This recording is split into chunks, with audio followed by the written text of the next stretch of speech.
What's up everyone, welcome back to the channel. I'm AlphaDog1292 and today we'll be looking at how we can beat load shedding while being on a very strict budget.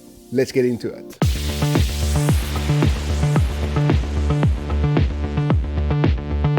So as we know, load shedding's been around for, I don't know, the longest time ever. For those that don't know what load shedding is, it's basically rolling blackouts in the country of South Africa, where they switch us off between 2, 3, sometimes 4 times a day for different intervals. So in my region, which is Port Elizabeth, we get switched off for 2 hours every couple of hours. Other places it's much worse. It gets to up until 4, 5, 6 hours sometimes. So obviously in that time period, especially if you're a gamer, you have lots of issues powering up your systems.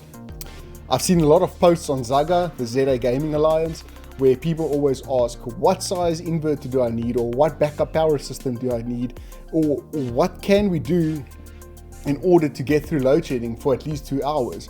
So I'm going to show you my solution, which is a 1 kilowatt inverter from Mecer. And before we jump into it, I just want to say quick disclaimer.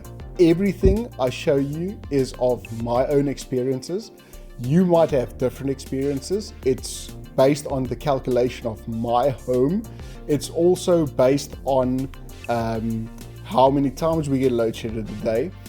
And I just want to say, whatever I'm going to show you, if you want to use it at own risk. You're going to try everything at own risk, especially if we're going to start looking into backfeeding into the grid, or at least backfeeding back into your main circuit. So yeah, we're going to get into it right now.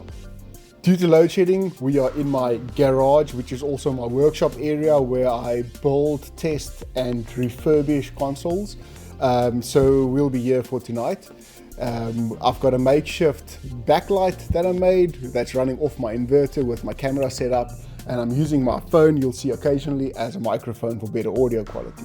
So I think the first thing is we need to get into the type of inverters that you get. You get the full-blown inverters, which is the wall mount system with the lithium ion batteries, which can cost you about 30,000 Rand just for the battery, depending on what system you go with. And then you get your solar panels that you need to add on if you want to generate your electricity via the sun. You then get trolley type systems, which is essentially what I'm going to show you, which is the inverter and the battery all built into a single unit. And then you get the makeshift standalone inverter battery combos where you buy the little battery boxes in, etc. So that's mainly 3 different inverter systems that you get, but then those get broken up into subcategories, which is modified sine wave and pure sine wave. So there's nothing wrong with buying modified sine wave inverters, seeing that they are cheaper, but there's one thing you need to take into consideration, is that modified sine wave is basically chopped up DC forms, which acts as a sine wave. So anything that needs a nice clean sine wave for operating like motors or fridges or anything, you might want to stick or stay away from modified sine. Modified sine is perfect for devices that essentially is going to have a final DC output. So in other words, a power supply that gets already converted to DC and then outputs DC. That's more or less where you want to use modified sine. So I'm a firm believer that you need to go with pure sine wave devices. That's why I've got a pure sine wave unit as well. And the purpose of pure sine wave just has a much cleaner output. It's essentially mimicking the exact voltage sine wave that you would get from Eskom, if not better. We've actually put it through a oscilloscope a while ago, and I can say for sure that the voltage we got from it was much cleaner than Eskom. So the way I'm running my setup is I've got my unit permanently installed in my garage. I then run a power plug through the wall, which I connect up to a system in my living room where there's a multi-plug with a lamp and a TV. The main reason for that is in the evenings, we've at least got a standing lamp, and then the TV is also on it, which is perfect for when those high surges from Eskom comes in, because the inverter itself has a built-in surge arrestor, and it also acts as just an extra layer of protection. And in the event that I do want a game, I usually run leads through from my inverter's second output all the way through to my PC room, which is quite close by, and then I just put my multi-plug of my PC in there. That's the one and the clean way of doing it, and also the 100% legal way. The other way to do it is a thing called backfeeding. So what backfeeding is you basically switch off your mains when load shedding hits, and you switch off all the circuits that you don't want. So high current devices or high power devices such as fridges, motors, geysers, whatever you want, stoves. All that devices you switch off, and then you create a male-to-male fly lead, and you stick the one end into the inverter, the other one into the wall. After all your mains is off, you switch your inverter on and your whole house has lights. I prefer, I've done it in desperate times when I really do need lights, like 6 o'clock in the morning in the winter when we're getting ready from school and stuff for my son. You don't want to struggle around with a torch and whatnot. So backfeeding is an option, but it's not ideal. It's also worth mentioning that this unit has a battery that is completely replaceable. So once it does go, you can replace it.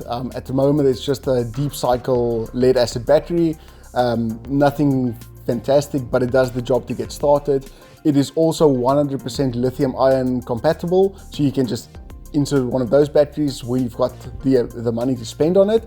You can also add on additional solar panels to it so that you can have the sun charging it instead of your mains from your house supplying the power to it. And then finally, it's got battery extension. So if you want to gain more capacity out of it, more amp hours out of it, then you can just add on another battery on the external ports. It works great. I haven't done it myself because I had no need to do it, but I've got other colleagues that's done it, and it works amazingly for them. I remember one of them actually told me that he powers his entire house for 6 hours off of the unit during load shedding, switching off all the main circuits. So looking at the inverter's price, the one I've got is at any given time, you can find it for 8,999, sometimes on special 7,999. But it is below 9,000 Rand.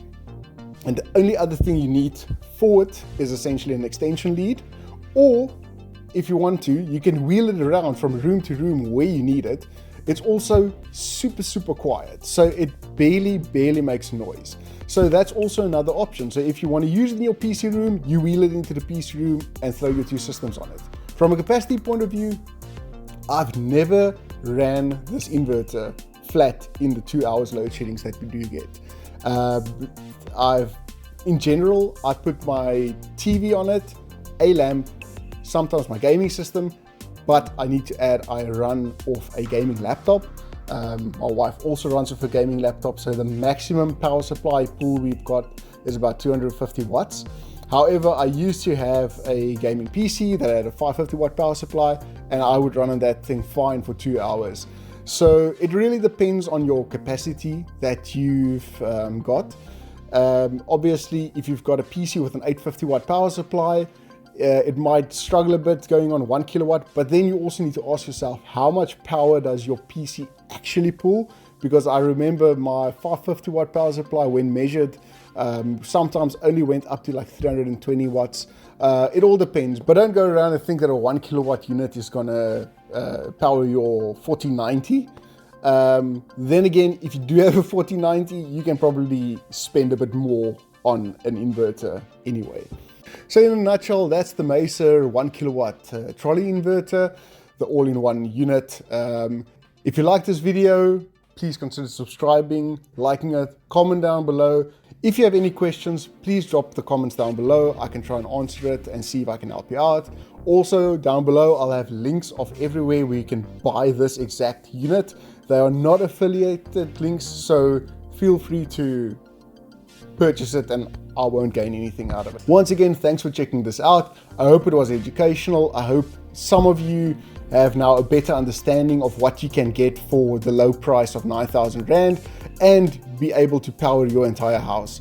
So with that being said, I'm Alpha Dog 1292 and see you on the next one.